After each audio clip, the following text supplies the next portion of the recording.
Hello, everybody. Welcome to a new episode of the Dissenter. I'm your host, as always, Ricardo Lopes, and today I'm joined by Dr. Dan Sperber.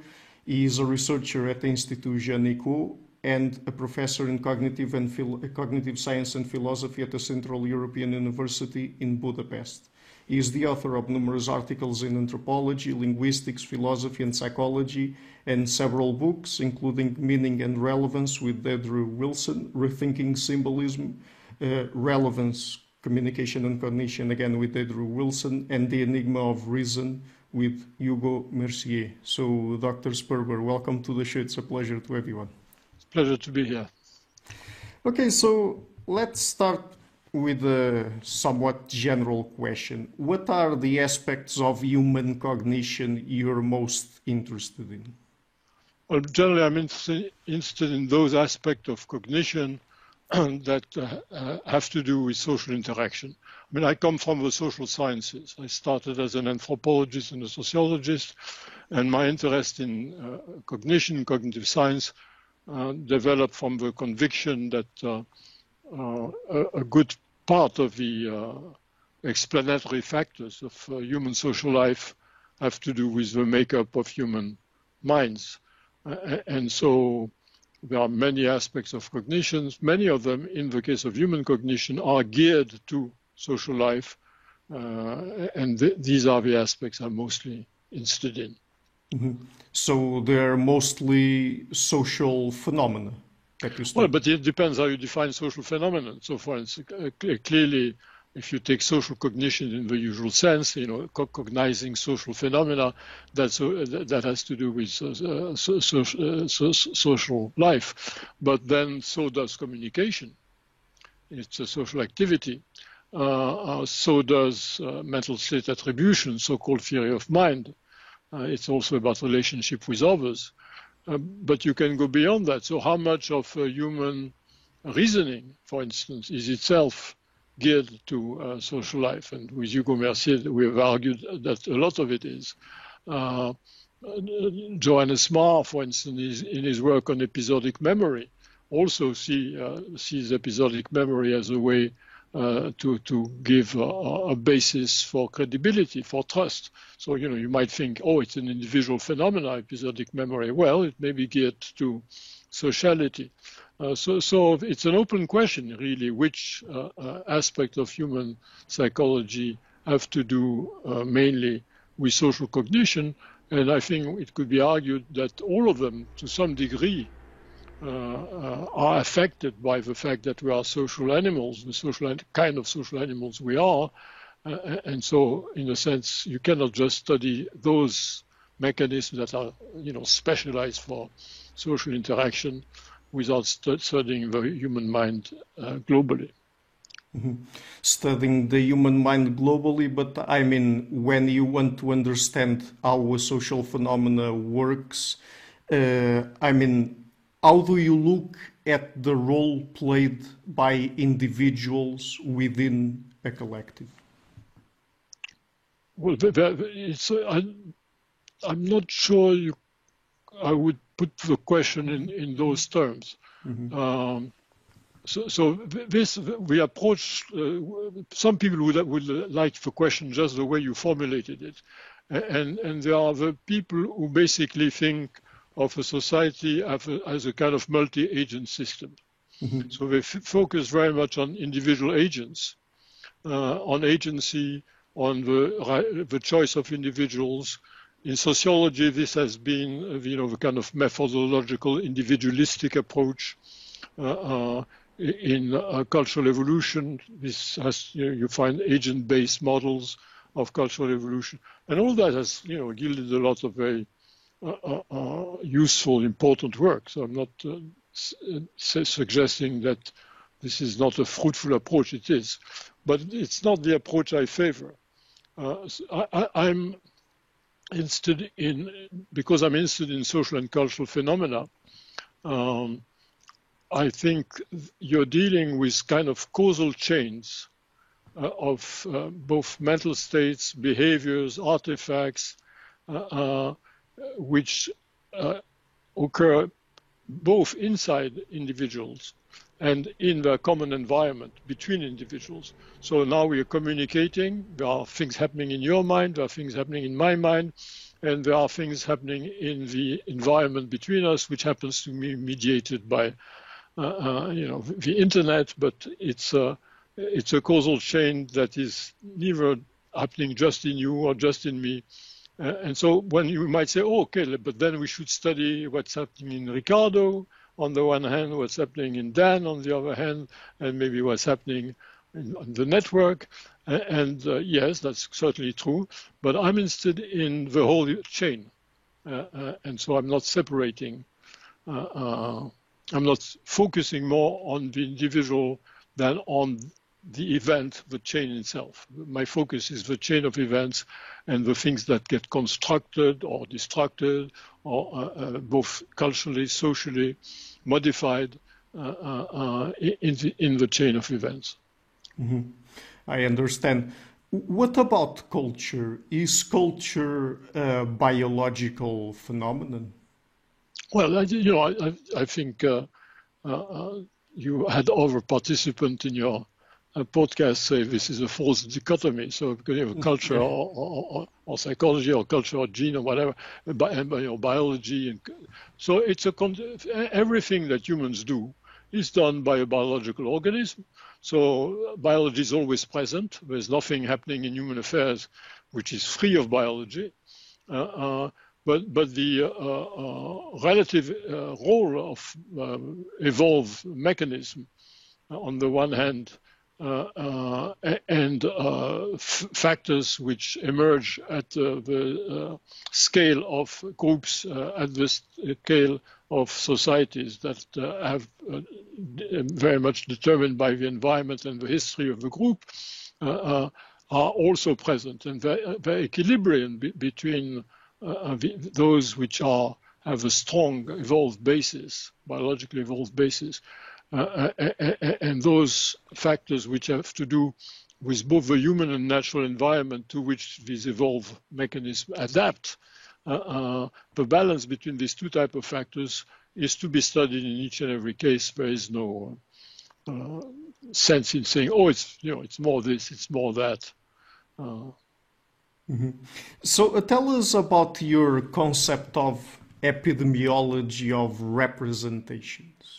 Okay, so when I started looking at cultural evolution, which at a time where a number of people coming from biology were doing or had been done very novel and important work. So I'm thinking of Cavalli, Sforza, and Feldman. I'm thinking of Richard Dawkins in his last chapter of The Selfish Gene, where he introduced the idea of meme.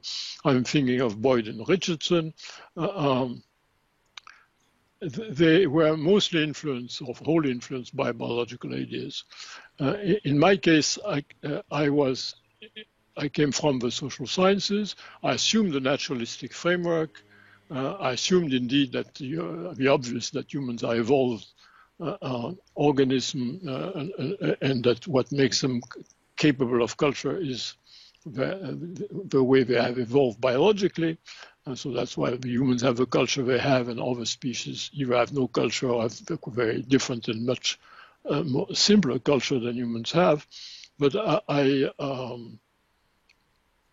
was not so much paying attention to this biological dimension initially, but more to the relationship between culture and cognition. Again, assuming that the basis of cognition is evolved mechanism. So my take was this.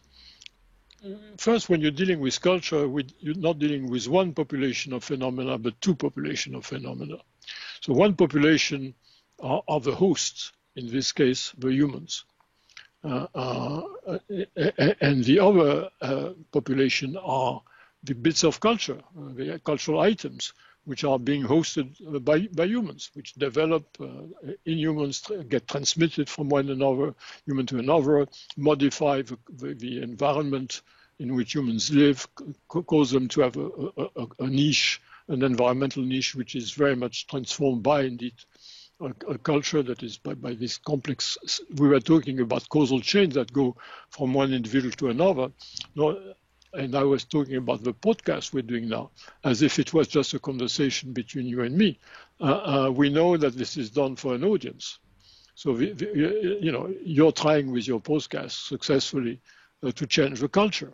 And I'm that is to have an impact, to cause certain ideas to get distributed differently, to have greater cultural success, to be probably adjusted in response to your questions, to your own approach to the issues about which you're asking questions to your guests. And I'm participating in this, indeed, to have not just to have this nice conversation with you, but also to have an audience beyond that, and again to have an impact. So, and what does that mean? That means that our conversation serves as an input to other further links in the causal chains, going to the people who will have heard it, may talk about it, recommend the podcast to others. It may cause them to change their mind on certain things, agree, disagree, maybe express themselves about it. So there is a kind of distribution of ideas. So to explain how ideas, representations, but also behaviors, practices, artifacts get distributed in a population which has the capacity to receive, modify, retain, remember, transform, and transmit this. Again, as I said, you have to look at two populations, like you do in medical epidemiology. So it's that kind of a science. In a sense, what I'm saying is almost trivial. I mean, very few people would disagree. But if you think that the real focus should be on the individuals, member of a population, and what they have in mind, for instance, on the choices they make, or on the skills they learn, again, a population of agents, then it's you're looking at a trait of individual which is both made possible because of human biology and because the environment provides the informational input to acquire it. And so, even though I think you would agree that yes, this is an epidemiological phenomenon, the focus on the individuals and what happens at the population scale doesn't make it so different from, say, biological evolution generally. Evolution of species and so on. So you're looking at traits which happens to be transmitted culturally rather than genetically, or in some interaction between genes and external environment. And you can think of this evolution of these traits as the evolution of biological traits, not as being the evolution of biological traits, but as being very similar. So my take on that was that this is a narrow view. This is a narrow view for the following. First, it's a narrow view that has a lot of merits. The fact is that we understand, thanks to Darwin and all his posterity, biological evolution better than we understand any other evolutionary phenomena. There's theories, there are models, there are case studies, so it's a fantastic area of competencies, and the temptation to use them and apply them to the evolution of culture is a very reasonable one, or would be a very reasonable one if indeed the same models and so on with modification could be applied quite successfully to the cultural case. And my view is that there is some success, but less than people think, and there are principal reasons why it's not as successful as they might want it to be. And the reason is this. The biological evolution case is a very special case because there's a basic mechanism linked to DNA, chromosomes, genes, and so on, that guarantees a fidelity of reproduction or replication of the basic material, genetic material, with relatively rare mutation, where the role of mutation is just to provide variants among which selection may favor some and disfavor others. So you have a kind of partition of a causal mechanism between, on the one hand, the very powerful mechanism of DNA replication, which is unique to this case, and then a host of various environmental factors that make that some genes replicate better in a given environment than others. You don't get that in the case of cultural evolution. So my first argument when I started working on that was that in cultural transmission, replication, faithful copy exists, but far from being the normal case. It's a kind of limiting case. Its relative importance is not even worth discussing. So unless you think that really most of cultural transmission is faithful or hyper-faithful copying, in which case the point I'm making is a marginal point. Unless you think that, but if you think that, you're mistaken. You have to just, if you look, under just postulating this faithfulness of cultural transmission, you look at the mechanism of transmission. You look at what happens in imitation, in communication, and in the many different ways in which we transmit information. Most of the time, the input, what the imitators gets from the behavior she imitates, is transformed by her. It may be transformed because she's not copying properly, but also most of the time because she's not even interested in copying exact properly. What she's trying to do is to get some information from the model that will be useful to her own goals. Same thing in comprehension. So we're again talking about our conversation and about the listeners of your podcast. So you're not getting in your mind a copy of what I have in mind, nor will the listeners, the viewers, form a copy of my ideas modified by your questions into their minds. You're getting your own understanding, which is extracting from what I say what you understand of it, and maybe you understand very well. But even if you understand very well, this will not cause you to have a copy in mind, because you will remember and reorganize what's relevant to you.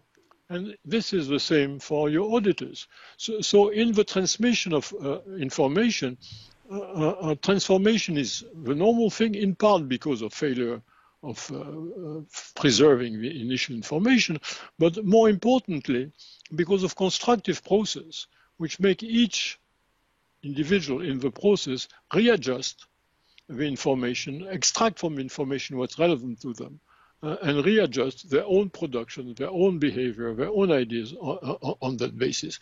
So no DNA copying.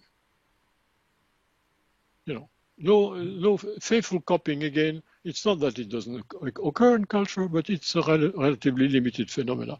Once you accept that, you really need suddenly to understand, once you give up the idea that humans are natural copier, the natural imitator, that's what makes culture possible. If you reject that they are good at copying, they're good at imitating, better than other animals, but they're not intent on copying faithfully. Our capacity for imitation is not for faithful imitation, it's for useful imitation. Our capacity of understanding is not for copying exactly what the speaker had in mind, it's from getting from it what we need. Once you understand that, you find yourself with a paradox, which is, how can things being transformed all the time in the process of communication, nevertheless, when they are transmitted again and again, achieve the kind of stability, relative stability, without which we couldn't even speak of culture. And they do achieve that. So that was the puzzle which brought me to the study of the evolution of culture in this epidemiological approach. To do that, you have to go to understand in some depth the psychological mechanism involved. I don't think the shallow psychology or relatively superficial psychological mechanisms are enough to explain cultural evolution.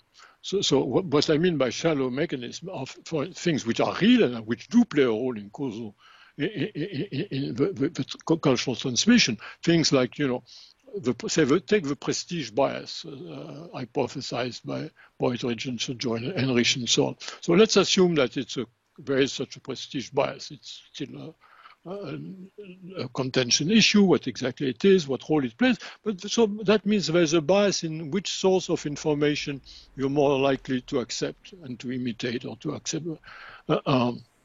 This is, of course, if there are such biases, and I think there are, you could argue there are, they play a role in cultural evolution. But they are part of this, what I call relatively shallow psychology, in the sense it's just about mechanism, which source of information to prefer. Boyd, Richardson, Henrich also look at content biases and so on.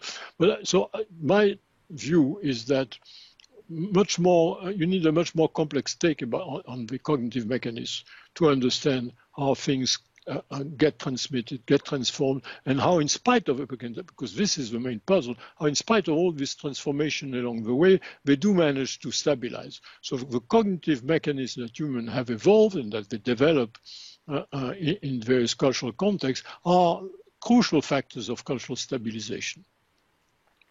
It's a very long answer to your question, what I mean by an epidemiological approach, but there it is. Right. So, I mean, with all of that in mind, probably you've already touched a lot on what would be my next question. But anyway, and taking into account what you said about the approach developed by Robert Boyd and Peter Richardson, how would you explain what cultural attraction theory is, and in what ways does it differ from their approach? So first, let me answer your second question first. Mm-hmm. There is no incompatibility between what they do, between the gene culture coevolution approach and the cultural attraction theory. It's by the way, they've done, of course, much more in terms of work, in terms of how many people have done their PhD published and so on. So they are a big industry, and we're a small startup. And so they've made major contribution to the field of cultural evolution. I don't disagree. So on each particular hypothesis they make about this or that mechanism, on some I would agree, on others I would not agree, but that's not the issue. The general framework is absolutely productive and useful. My claim, and I think the claim of people who develop, cultural attraction approach to culture is twofold. First, that there are lots of features of culture that fall through the holes of the approach is not fine-grained enough. There are lots of aspects of culture that you cannot explain like that. It comes particularly obviously in case if you take fine-grained aspect of religion, of the arts, of literature, of legal systems, of language, and so on, where what they have to say about why do humans' language have the structures that they have, why does poetry have the form that it has, why do folk tales have the form that they have, why do humans have the aesthetic that they have, and so on. It's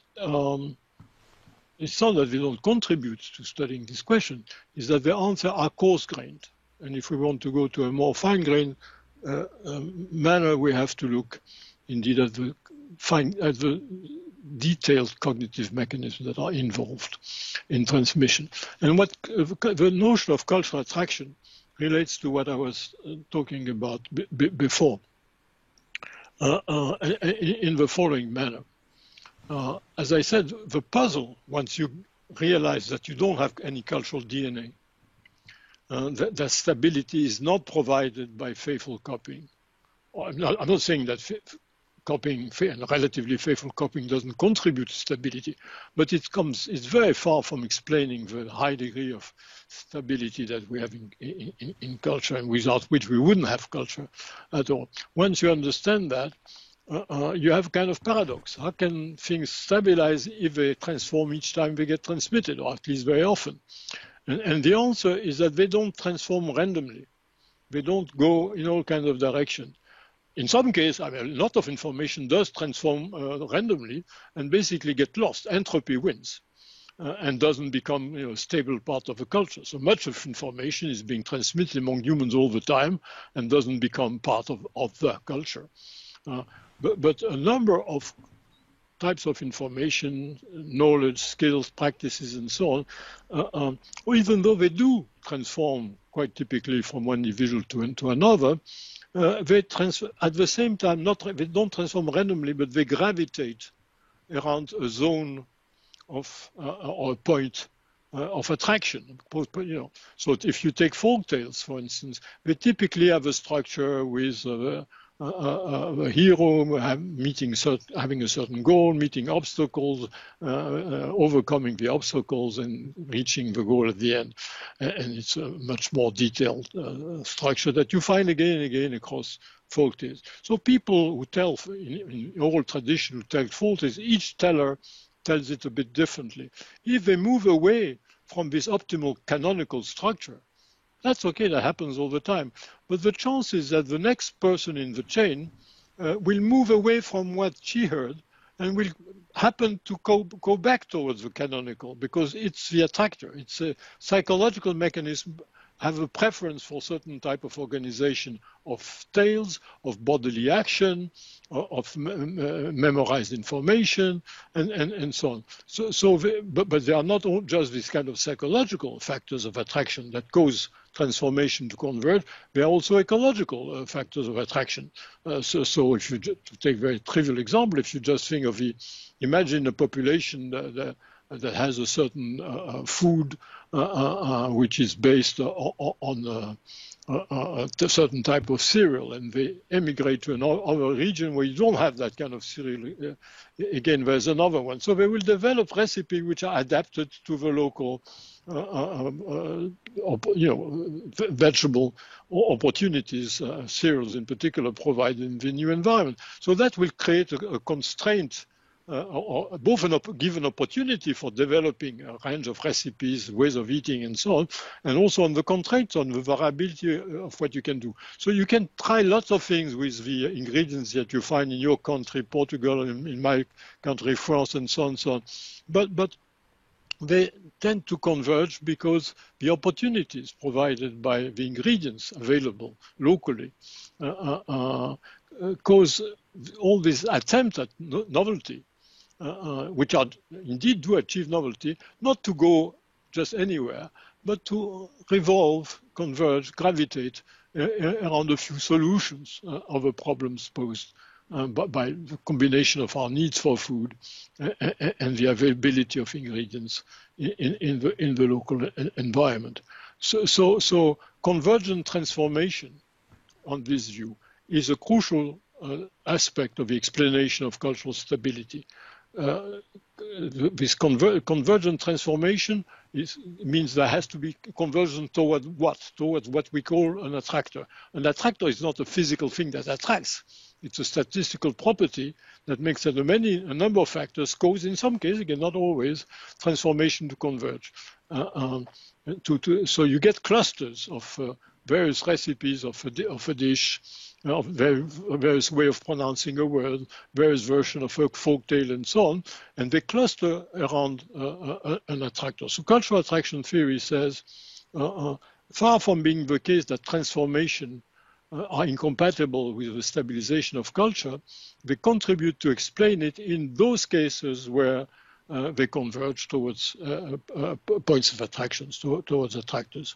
So that's the basic idea of the cultural attraction theory. It's in no way incompatible with say, Boyd and Richardson approach for two reasons, because you can have both types of mechanism in any case. So if you can have indeed you have a preference for, say, prestigious source of information, so on, will be a factor in cultural stabilization. And also because, and that's a more theoretical point, I think it makes sense to, transformation can be of greater or lesser amplitude. something transform a lot. Just think of say what happens in jazz music, where improvisation is an important aspect. So it has to transform all the time. It's the way you do it. But at the same time, in spite of you think, oh, it's each time indifferent, in fact, it's very recognizably gravitates around the same styles, models, melodies, and so on. And other things change much less. So there are certain styles of musics where basically you're trying to do, repeat exactly the same, to copy the model, to do, like the teacher tells you, copy the way of playing a classical melody again and again. In fact, there is, of course, variability there too. But very little, let's say. And there's a continuum of cases in between. So if you think of transformation as going from zero transformation to full entropy, no culture, stabilizes. Your perfect copying, yes, if it's copied often enough, then you get cultural stabilization. And in between, you get lots of cases where there is enough convergence in transformation for it to stabilize too. If you take this kind of approach, you can think of zero transformation as also a case of culture of attraction. It's attraction to where you are already. So it's what we call homo attraction. The general case is hetero attraction. You're attracted to something a bit different from what you are doing. You tend to converge where others are also converging. In homo attraction, you basically converge on the spot in which you are already. And again, homo attraction is just a marginal case, a limiting case of attraction. On that view, even the kind of selection, the case where the selectionist model works well, fall under a kind of general notion of attraction. So we could have a unified formalization of all the cases, a unified theory. So there are two ways in which there's compatibility.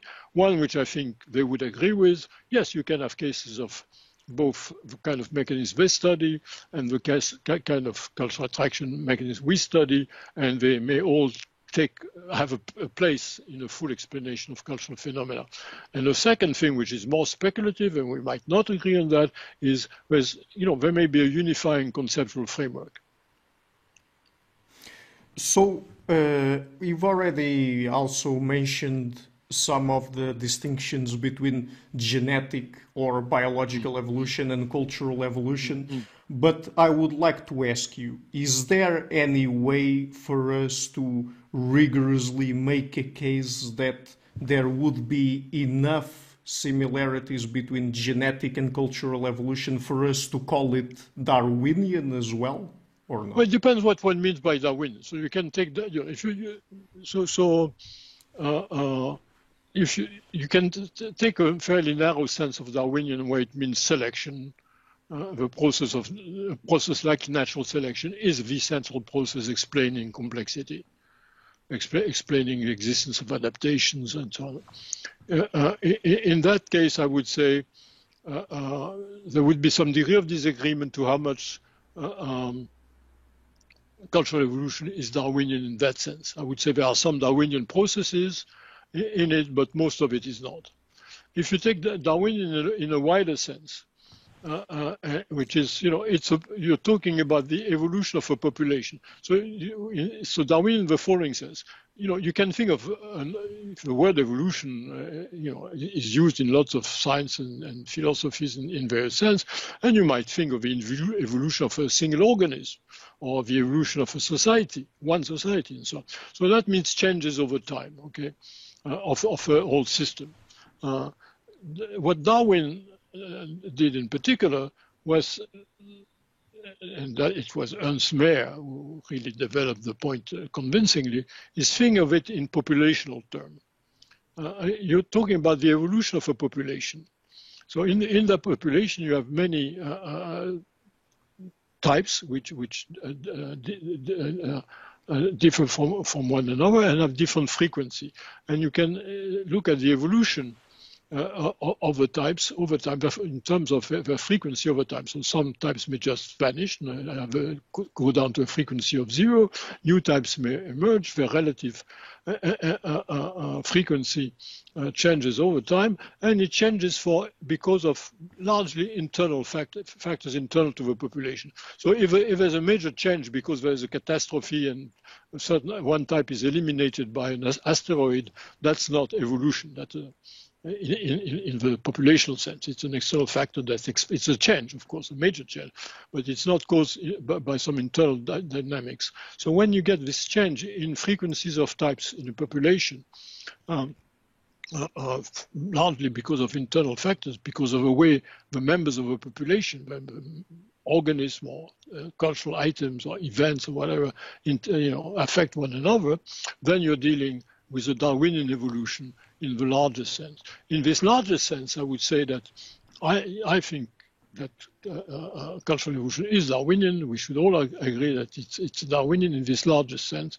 And that's what we did when we wrote with Tom Scott Phillips, Nicolas Clédia, and me, a paper asking how Darwinian is cultural evolution. We argued in this population sense, it definitely is. In the narrower selectionist sense, it is partly, but it's not much less than is generally assumed. Mm-hmm.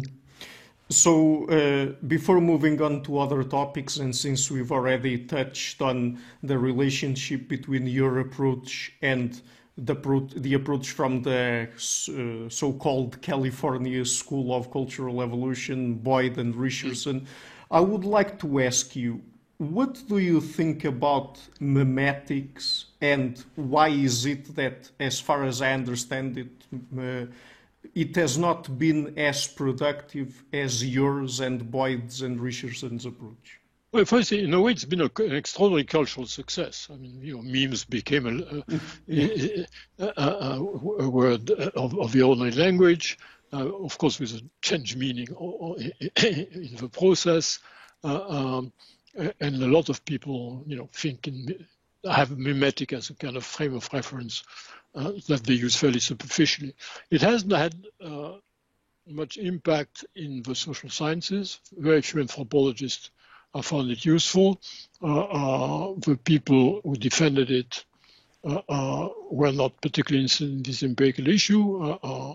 Richard Dawkins, created the whole idea, didn't spend that much time on the study of social and cultural phenomena. Dan Dennett, who's also defending a mimetic approach, is more interested in the philosophical import of the idea, and so it's not been a scientific success story. So I think it's it was a very interesting. What made the idea an interesting one, even an exciting one, was first the notion, the insistence on the fact that the Darwinian model of selection is, which is clearly exemplified by biological evolution, can formally be defined independently of its substrate, of its biological substrate, and can occur in other systems. For instance, you do that if you have an artificial life system. So artificial life is something that can be done in computers or networks of computers, and you can have this life, quote unquote, evolve in a Darwinian manner. But the idea of Dawkins was, culture is such a case. And he had some examples that look like a good demonstration that indeed culture is such a case, but there are not that many and they are not that good. So Dan Dennett, who spent more time defending mimetics in a way, Daniel Dennett, suggests, but take words. Words are the perfect example of memes, because the words, they have they're stable over generations. We use the same words our parents use and so on, and they evolve, yes. New words appear, old words disappear and so on.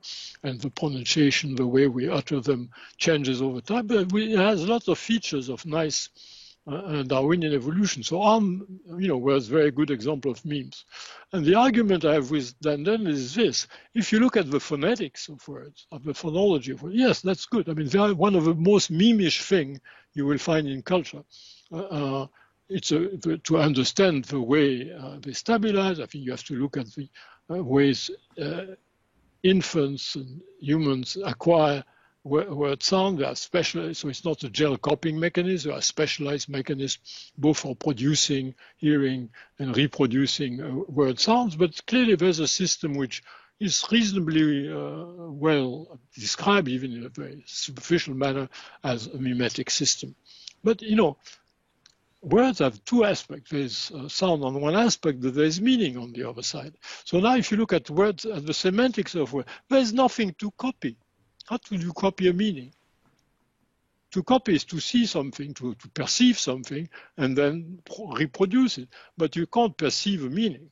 So meaning has to be inferred.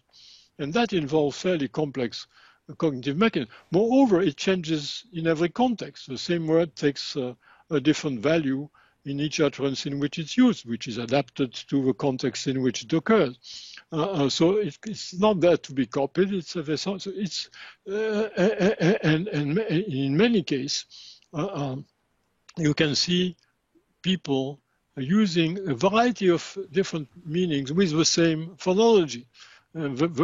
So think of the word meme itself, which means so many different things. Think of the word love, which each of us use in many different senses. And when two people love each other and they want to express what's supposed to be the same feeling, what they feel is, what they refer to are probably quite different feelings, which nevertheless are good enough to create a coordination, a match.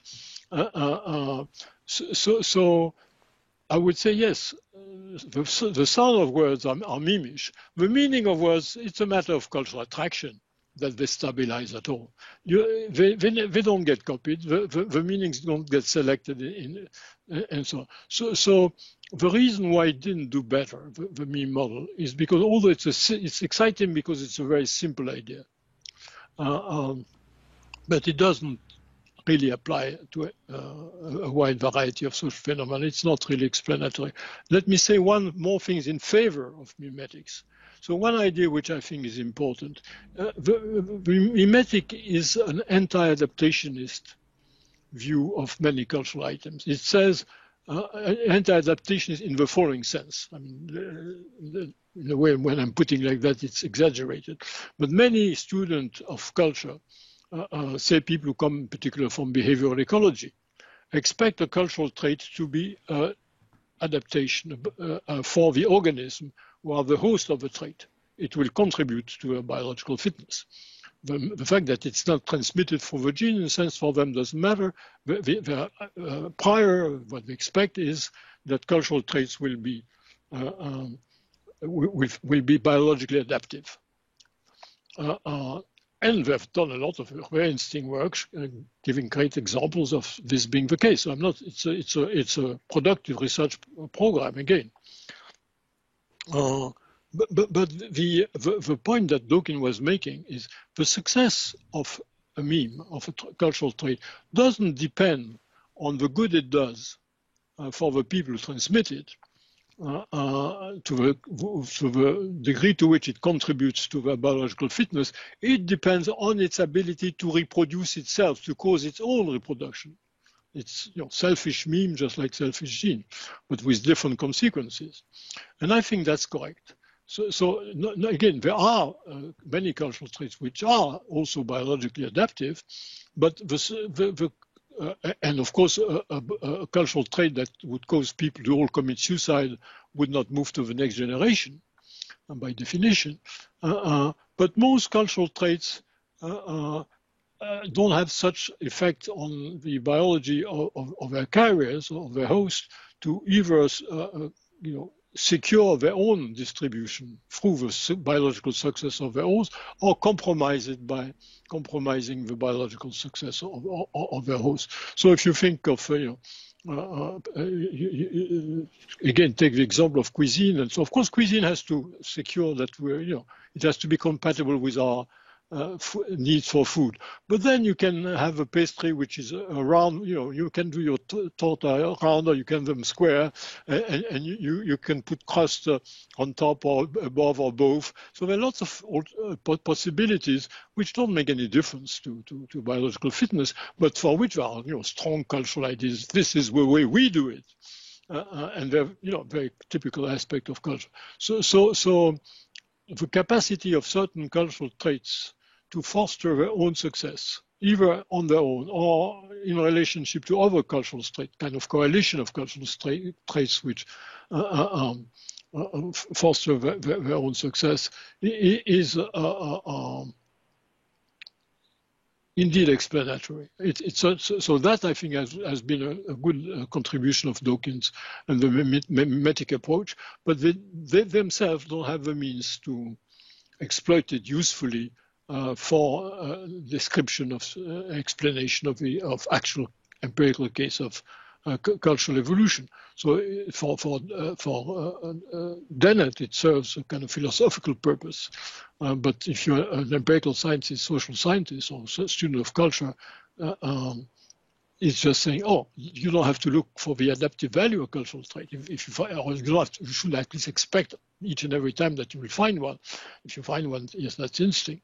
But that's not enough as a research method. I mean, it's a good advice. Mm-hmm. So I would like now to get into specific human cognitive mechanisms. Could you tell us about epistemic vigilance and perhaps what is its evolutionary function? So thanks for this question. Humans, more than any other species, depend massively on communication from others. You don't become a competent adult at all, not even nearly so, without a lot of communication from others. You learn from others a lot, and you don't. And most human activities depend again on, coordination, transfer of information, learning from others, telling others about the way things are, what they should do. So we depend massively, and we benefit massively from communication. To a degree, I mean, we're not the only one to do that, but on that scale, we're totally unique. But that means that we're also particularly vulnerable to risks of being misinformed, being misled, being manipulated, and so on, because our interest very generally is to have genuine information, to be properly informed. Our interest as receivers of information, recipient of communication. As communicators, our interest is to have the kind of influence on others that we want to have, to cause them to do what we want, what's beneficial to us, and so on. So in many cases, the two things are compatible. So if you're engaged in some kind of joint action with other people, sharing information, misleading one another is not going to, on the aim of the action, is not going to be fruitful.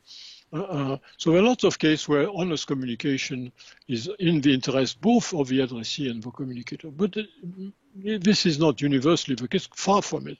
So in order for communication to evolve, and in order for humans to be able to get the benefits of a unique communicative capacity, they also have to evolve the ways of protecting themselves from the threats of communication, from the threats of manipulation and misinformation.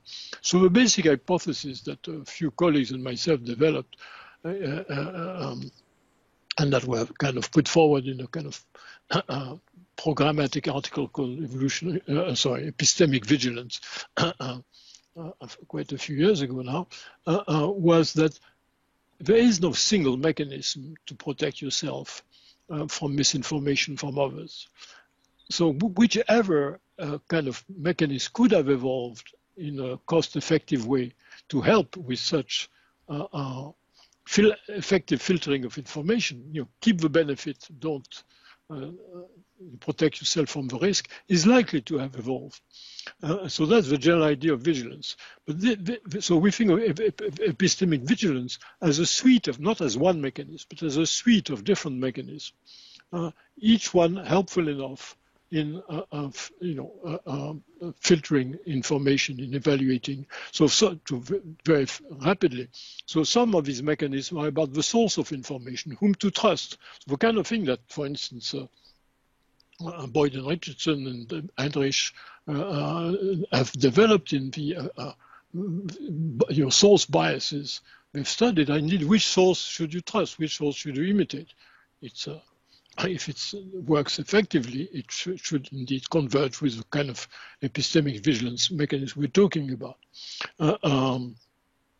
Another type of mechanism that can evolve is not about filtering the source, not about, but assessing the content itself, because some contents are more credible than others. Some are just, self-contradictory. You shouldn't believe them. Others are obvious, so you should believe them. But in most cases, neither just absurd or truism. You have to assess the credibility of information you're given, given your background knowledge. So all this, but again, there are lots of different ways of doing that, and it's a whole field of research, or several fields, which are interesting because they've been studied from infancy. I mean, you can look at the development that in children. In fact, my interest directly on the very notion of epistemic vigilance came with work with Olivier Mascaro, who was doing a PhD on trust in children and how it was affected by their moral evaluation of the source of information. You can study it in this psychological manner, developmental manner, but also there are institutions of epistemic vigilance, peer review, trial by jury. So there are lots of systems developed to sift the information, to decide whom to trust, to decide what information to trust, and so on. So it's a research program that has apparently has had some success since. Yeah. So that's what I mean by that. Yes.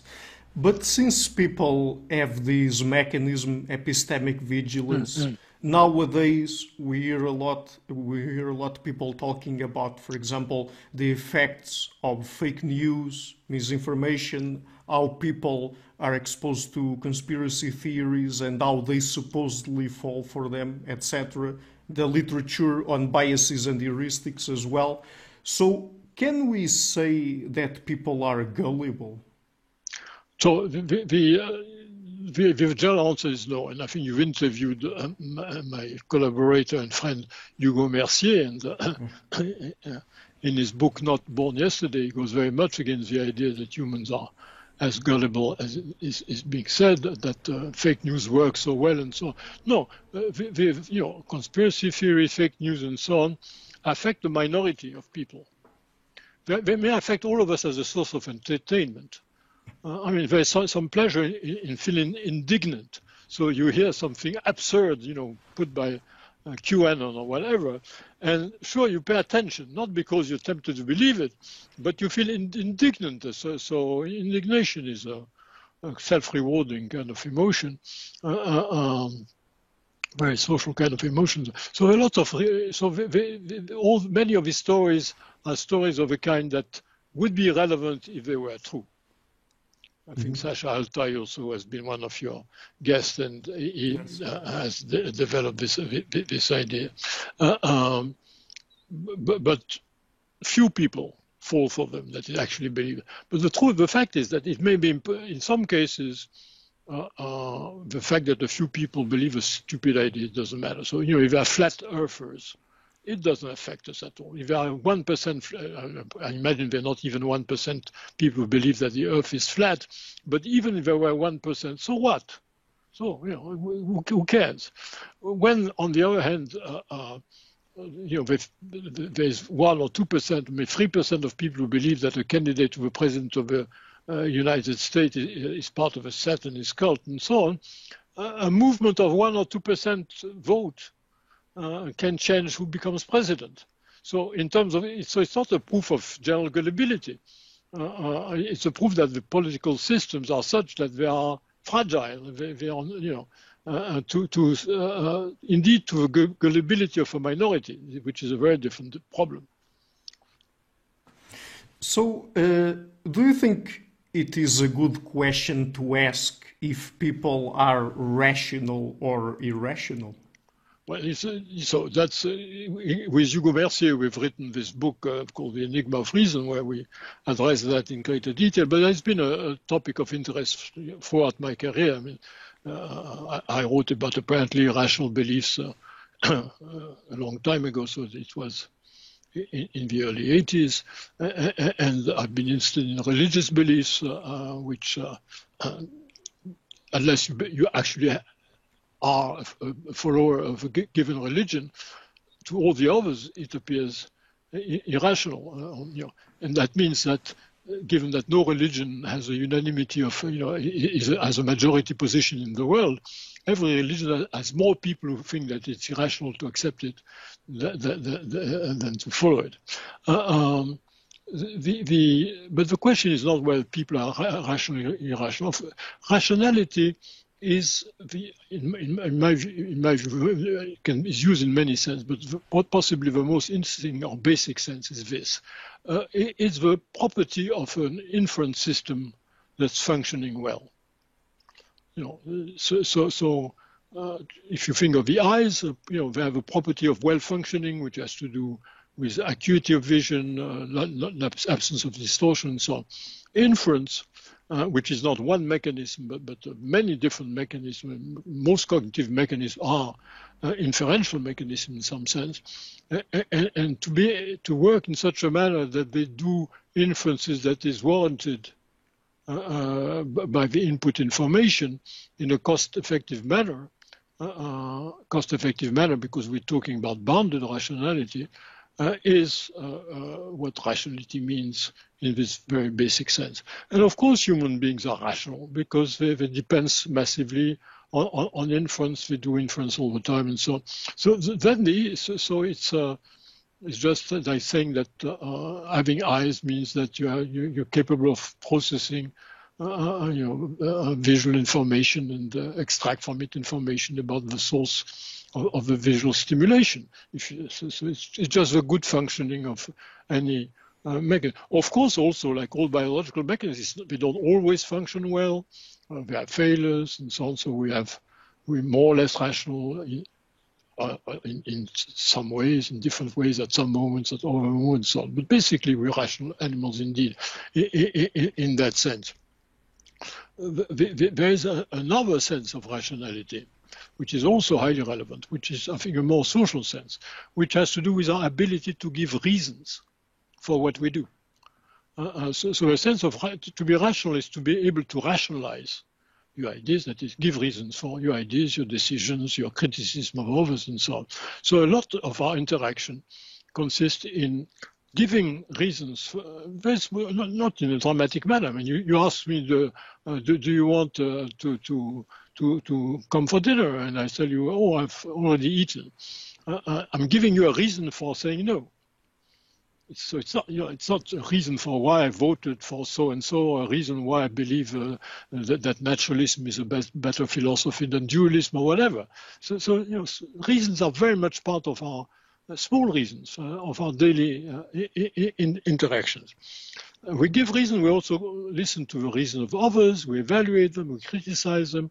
We give reason on the one hand, as in the example I just gave, to justify our choices, our decisions, our beliefs, also to convince others as arguments. And there, to be rational is to be able to give reasons that are recognized as good reasons. And there is no unanimity. So on some issues, rational handling of a logical problem, mathematical problem, there's a convergence among all human beings about what's the right solution, what's the wrong solution, and therefore what can be properly rationalized. For which solution you can find good reason and for which you cannot. When you come to more aesthetic decision, sentimental decision, political decision, interpretation of various situations, there's much more room for disagreement. And we easily think that people who don't agree with us are irrational, because we think we're rational, so they think their conclusion is different from ours. Well, that's we shouldn't be too impressed by that. I mean, we're not the arbiter of rationality. So to be able to produce reasons doesn't mean to have a kind of standpoint from above, from which we could judge what's right and what's wrong. None of us has that. The reasons are invoked in an exchange, and reason isn't the arbiter of truth or good choice.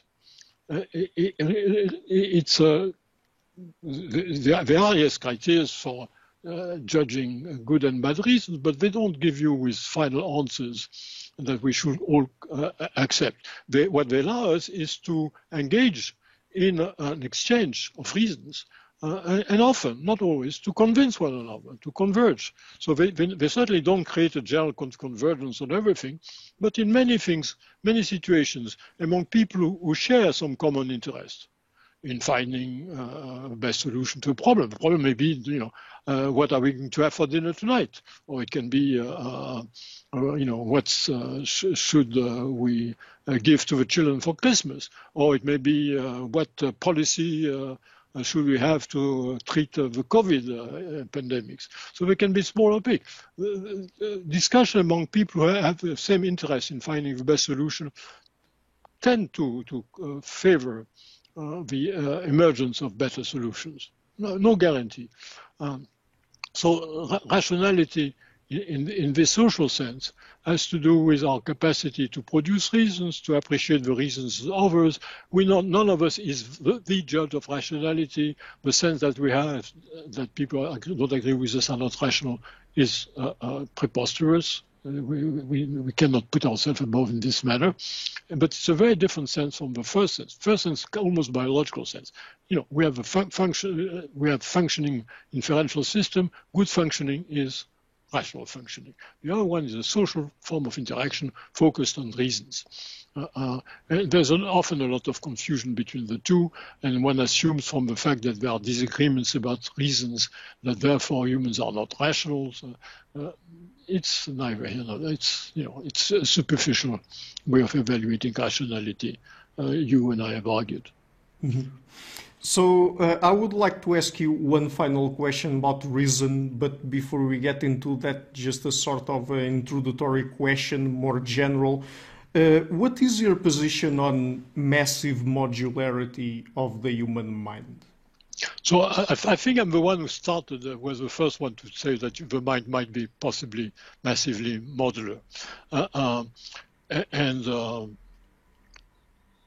The issue is a vexed one because lots of discussion of modularity are wasted on defining modularity. What do we mean by that? But Fodor, and then moving to the way Jerry Fodor defined modularity, he didn't invent the term. He borrowed it from both engineering, artificial intelligence, biology, and so on.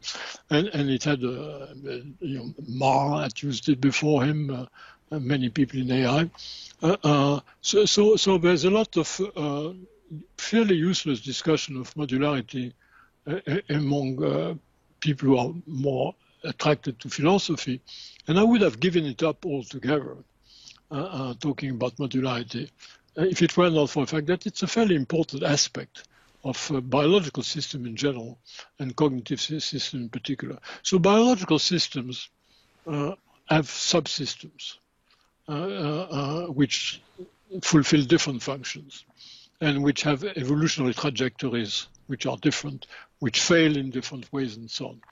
And the brain is a big biological system which itself has lots of subsystems, most of which are involved indeed in cognition, are mental subsystems, not just brain subsystems, but mental subsystems. And they have, again, a certain degree of autonomy. They have different evolutionary trajectories, different types of breakdown, and so on. So one way of saying that, so it's not just a formal autonomy; it's both a kind of evolutionary autonomy, functional autonomy, and so on. And that much is not even controversial.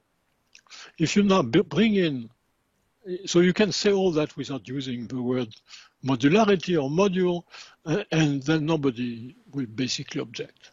Then there will be a discussion about, how autonomous is this from that, but nobody starts jumping up and down saying, oh, how can you say that way? The moment you replace, saying, instead of saying a system is autonomous in the sense I described, that is, by saying it's, it's somewhat modular. I mean, it's a modular mechanism. People start looking at you askance, and if you say it's a module, then you waste your time discussing the definition of a module.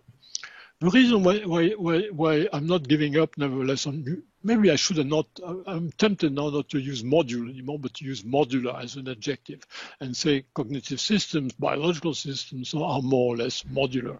And it's interesting to ask about each cognitive mechanism, to what degree it's modular and in which ways. So these are the questions I want to be able to ask.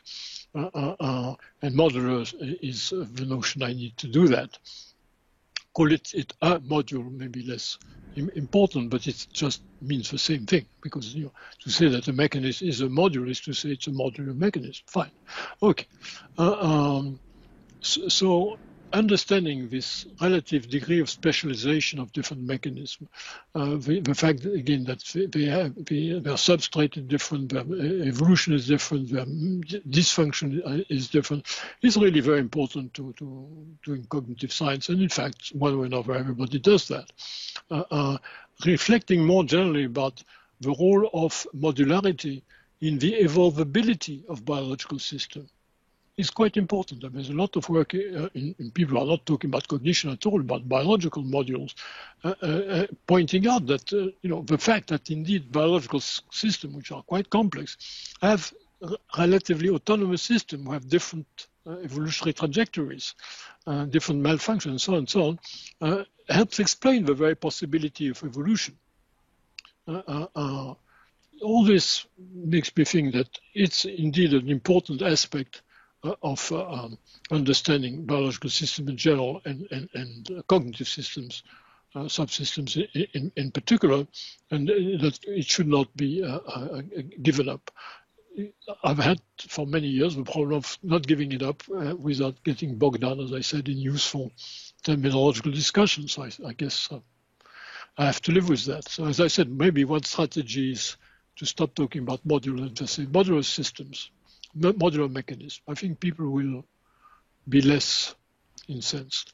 But the opposition comes from people who really understood modularity from Fodor and insist that, as if it was dogma, that if it's not Fodorian, then it's not modular. Well, forget it. C'est la vie, as we say. Yes. So my last question then, how would modularity apply to reason? So the claim we proposed with Hugo in our book, The Enigma of Reason, is this. The capacity to produce and evaluate reasons is an autonomous mechanism, specifically human, which has to do with human social life and interaction. As I said before, we produce reasons to justify ourselves, to convince others. We evaluate reasons to decide about our interaction with others, to decide what information others provide to accept.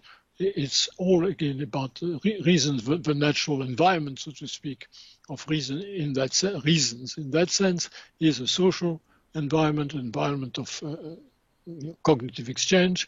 And so we argue that there is an evolved capacity. It's a meta-representational type of modular system. You see, I'm avoiding module. It's an evolved modular system which has the function of representing and evaluating reasons. Again, reasons, why are they meta-representational? Because a reason then is a relationship between some consideration and some conclusion. If this is the case, then that is likely to be the case. If this is the case, then we should do that.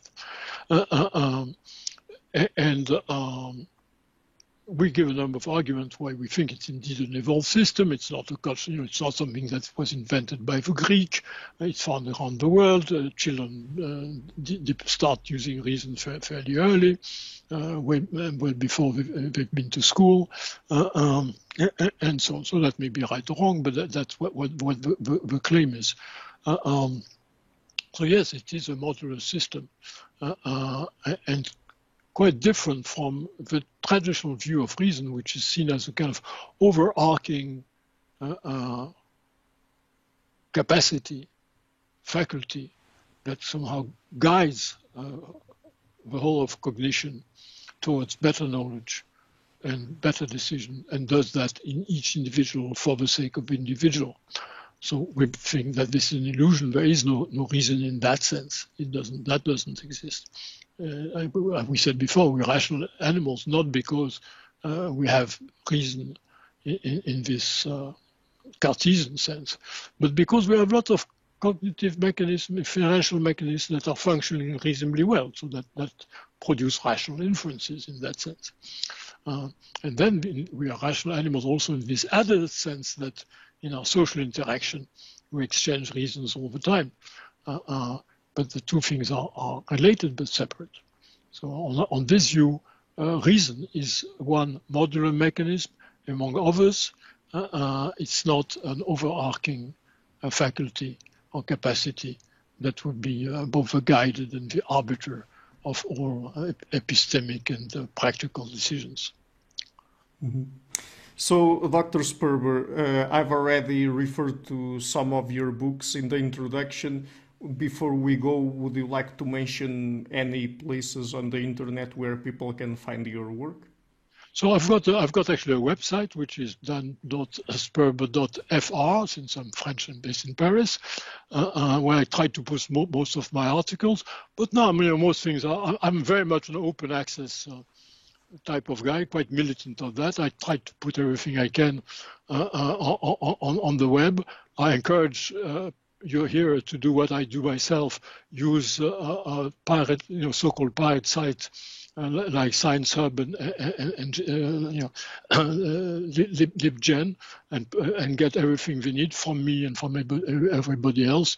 Obstacles to the communication of scientific knowledge is a very bad thing, and we shouldn't let big publishers stop us from accessing everything we need. So we should both try to put everything online when we can, and not hesitate to use all means available, short of killing people, to do that, and not giving more profit to the science journal publishers is not immoral. It's a good thing to do. Very well. So, Dr. Sperber, thank you so much for taking the time to come on the show. It's been a real pleasure to talk to you. It's been a pleasure for me too. Hi guys, thank you for watching the interview until the end. If you like what I'm doing, please consider supporting the show. It's thanks to people like you that it keeps running. I will leave links in the description box to Patreon and PayPal. Any amount, even just $1 per month, would already be a great help. Otherwise, and if you like what I'm doing, please share the interview, leave a like, and hit the subscription button. This show is brought to you by Enlights, learning and development done differently. Check their website at enlights.com.